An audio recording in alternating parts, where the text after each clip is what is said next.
What is up? Welcome into yet another edition of the Ben Garcia Show, a special edition of the Ben Garcia Show, Benstant Reaction, where we react to big games, big breaking news that happens in the sports landscape. This is the second edition of Benstant Reaction. So without further ado, let's jump into it. The Dallas Cowboys lose at home as a big favorite to the young and upcoming and don't know any better Green Bay Packers. Jordan Love, Keyshawn Nixon, Jair Alexander, Nix, the wide receiver, multiple guys like Christian Watson, Romeo Doubs had a good game. Luke Musgrave also had a big game, but that's not what we're going to talk about. We'll get to that later in the week in a normal edition of the Ben Garcia Show.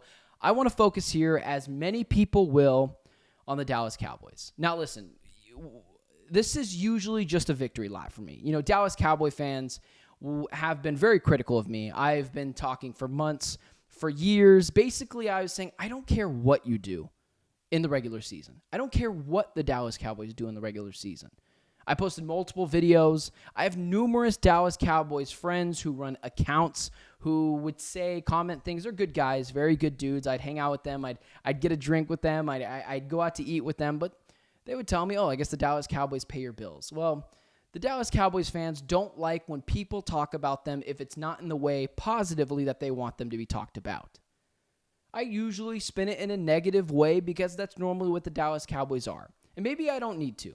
Maybe I should lower my standards for the Dallas Cowboys, but they have 5 Super Bowls. I think their last one was in 95, and they continue to idolize that. The triplets, Michael Irvin, Troy Aikman, Emmitt Smith, and they've continuously tried to emulate that for years and years now. You know, we see it with CeeDee Lamb or Dak Prescott, and whatever great running back at the time. It was Ezekiel Elliott, Amari Cooper, Dak Prescott. But the blame here, and it won't get shifted there. Before I get to the blame, Dallas Cowboys fans, the media, whatever it is, people that love the Dallas Cowboys, Skip Bayless, some of the buddies that I talked about before who run Dallas Cowboys accounts, will say each and every year, it's not Dak Prescott's fault. It's never his fault. It's Jason Garrett's fault. It's the offensive line's fault. It's Zeke's fault. That was, remember, he was a huge issue for the Dallas Cowboys last year. It looks like they miss him this year. Oh, it's Amari Cooper's fault. It's the defense. It's the defense's fault. Who is it this year? Because I've been slamming the table for years that the reason why this team can never get over the hump is who they have at quarterback. And I've continuously been right, and I'll continuously be right. People were drinking the Dallas Cowboys Kool-Aid this year, continuously propping them up on this pedestal, saying this team was different. I never fell into it. I never fell into it. I don't have any issues with the Dallas Cowboys. They'll blame Mike McCarthy, who's getting the most out of Dak Prescott. They'll blame the defense, Stephon Gilmore. I told Dallas Cowboys fans, there's a TikTok that I put out in a breakout from a podcast I did last year around this time, because this is around the time when the Dallas Cowboys get eliminated from the playoffs. I said Stephon Gilmore and Brandon Cooks aren't changing anything. I went on a Dallas Cowboys show, and I said, this is why Brandon Cooks isn't going to matter. He's been cut from how many teams now? Not cut, but traded, passed around by multiple teams, the Saints, the Patriots, the Rams, the Texans. And now you're telling me the sub-6-foot Brandon Cooks, speedy wide receiver, good wide receiver too, is going to be the difference maker for a Super Bowl? Stephon Gilmore played really well with the Colts last year. He was going to be the X factor. He was going to help lock down wide receivers along with Deron Bland. And what happened? Stephon Gilmore, pretty decent this year, fine. Didn't change anything. You can add whoever you want around the quarterback. You can add Tony Pollard, right? He was supposed to take a huge leap this year, CeeDee Lamb. You can add big free agent signings like Stephon Gilmore or trade for guys like Brandon Cooks. Who's your quarterback? Who's your quarterback? Because each and every year, your quarterback, Dak Prescott, continues to let you down, and you'll talk yourself into it. And in my comment section, on YouTube, on Instagram, on TikTok, on whatever social media platform this is getting posted, there'll be excuses. Oh, it was Mike McCarthy. The play calling was really bad. Or our wide receivers. They just did not show up today. CeeDee Lamb's got to be better. We thought better of CD. The defense. They were supposed to be raucous, but now Dallas Cowboy fans will act like they aren't anything. They'll blame whoever, but they won't blame Dak Prescott. Dak Prescott in this game had 0 passing yards in the first quarter and a pick. 0 passing yards when the game was still within striking distance. 3 for 7, 26 yards, and a pick with 3 minutes to go in the first half. Shortly after I wrote down those notes, he threw a pick 6. I'm not impressed with your 400 yards, 2 touchdowns, 3 touchdowns. I don't care about any of that. Dak Prescott fanboys will point to his stats and say 400 yards, 2 touchdowns, 3 touchdowns. Dak Prescott was really good. This was not on Dak. And of course, I'll point to the fact that it was 27-7 at half. A pick which put the Packers immediately in the red zone. A pick that was a house call for Darnell Savage. So change it up, Cowboys fans. You don't want to look in the mirror? Don't look in the mirror.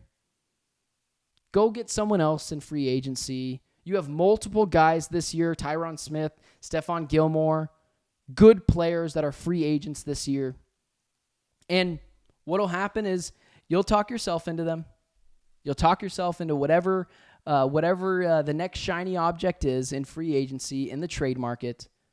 What will probably happen is the Dallas Cowboys will fire Mike McCarthy for God knows what reason, because no one else can take the blame outside of the quarterback, or will take the blame besides the quarterback. Mike McCarthy will take the blame. The offensive line will take the blame. The defense will take the blame. The running backs will take the blame. The tight end, who played phenomenally, Jake Ferguson, will take the blame. Dak Prescott consistently in this game was making suspect throws, was rattled, and as soon as he threw that first pick, was completely outmatched by Jordan Love. Stop trying to tell me you have a top-flight quarterback. Stop trying to tell me you have a top 5 quarterback. Don't try to tell me you have a top 8 quarterback. Don't try to tell me you have a top 10 quarterback, because I don't care what the Dallas Cowboys do in the regular season. I don't care what Dak Prescott does in the regular season. I don't care how he looks at home with a lead against the Washington Commanders. What happens in the playoffs? Or is the standard not that anymore for the Cowboys fans? Is the standard for the Cowboys fans just make it to the playoffs? Because if that's the case, then Dak Prescott is pretty darn good. But go ahead, blame the coach, blame the defense, blame whoever you want. Don't put the blame on the person who actually deserves it. Don't put the blame on Dak. That's fine. Go another year. Give him a fat extension this offseason and see where that leads you. You know, when Cam Newton said a few weeks ago he's a game manager, I thought people took that way too sensitively because people don't understand what a game manager is. There's plenty of very good game managers in the world. Even I thought Cam Newton was a little harsh on Dak Prescott. Turns out he might have been right. People will consistently talk themselves into things and convince themselves there's no problem. Those are the people that normally have issues with their teams and consistently fall short of expectations. And that's exactly what the Dallas Cowboy fans will do. And then next year, we'll have this same discussion. Because what happened on this game was pathetic. I didn't talk the Dallas Cowboys last week because it was a gimme game for the Dallas Cowboys fan base. It was a gimme game for the franchise. At home, in a situation in which you had won 16 straight home games against Jordan Love in his first game, rookie. He's not a rookie, but young quarterbacks tend to not play well in their first playoff games. CJ Stroud broke that mold. Jordan Love, to an extent, broke that mold. But Jordan Love, with wide receivers who you don't even know, outside of Christian Watson and Romeo Doubs, went in there with young guns and beat the big bag Dallas Cowboys at home. The Dallas Cowboys that were supposed to be changed, the year that it was supposed to be different, and it never is. And I didn't fall for it, and I wasn't going to. Multiple people did. High-ranking commentators and sports personalities said this year was different, including guys that I really love, and I never bought it. And you shouldn't buy it. Because this game falls squarely on the shoulders of Dak Prescott. When you are a 7-point favorite at home as the 2 seed, playing against a team that barely scraped it into the playoffs, and that's the performance you show, 0 passing yards, Going into the second quarter, 3 for 7, 26 yards, a pick with 3 minutes to go in the first half, and then shortly thereafter threw a pick 6 to Darnell Savage that God knows where you were throwing the ball to. That was pathetic. The Dallas Cowboys need to make a change at quarterback. They need to not give this guy an extension, although they will, because it's typical Dallas Cowboys. It's just good enough. We're just cool with staying relevant. But I was right all year. And I took it on the chin in my comment sections with friends that I know that cover the Dallas Cowboys that were sending me box scores in September and October about how good he was doing at home with a lead against the Commanders, Mac Jones and the New England Patriots, and Zach Wilson and the New York Jets. But what happened when you played real teams? The Bills. You lost. You lost at home, not at home, but you lost to the Miami Dolphins, a team that got eliminated in the first round of the playoffs. Didn't even show up. It's ridiculous. If I was a Cowboy fan, I would be pissed off. But they're going to run it back. They're going to blame everyone else. And let me just go ahead and let you in on a little secret. Firing Mike McCarthy and adding Bill Belichick, that's the rumor that's going on. Maybe that gets done before this video is even out.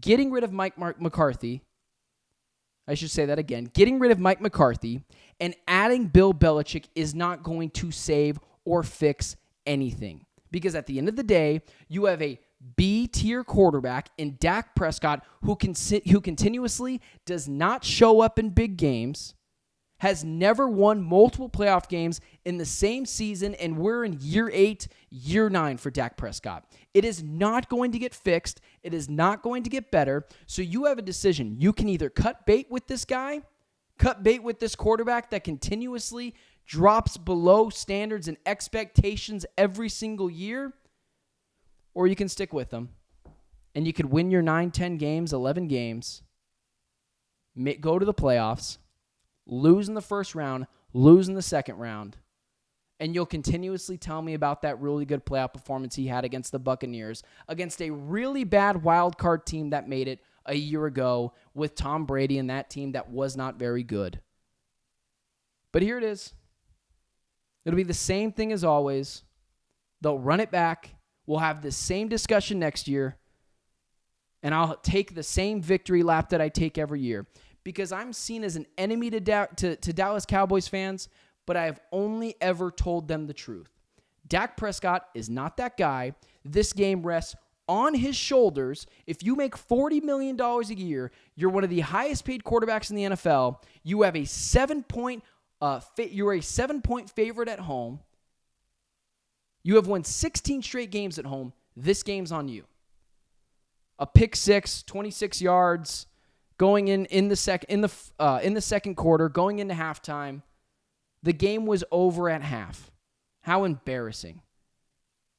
Don't try to put Dak Prescott in the air tier of quarterbacks.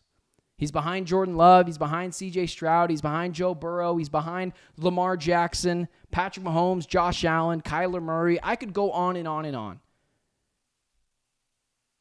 With all that being said, hopefully the Dallas Cowboys make the real changes that they need. They probably won't. They'll probably run it back. And in November, they'll be in my comment section telling me how wrong I am. And we'll come right back again this year, or next year, this time. And we'll talk about it all over again. Or you can make some real changes. With all that being said, I know what's going to happen. It'll be the same thing next year. So again, with that being said, I'll see you next year, Cowboys fans.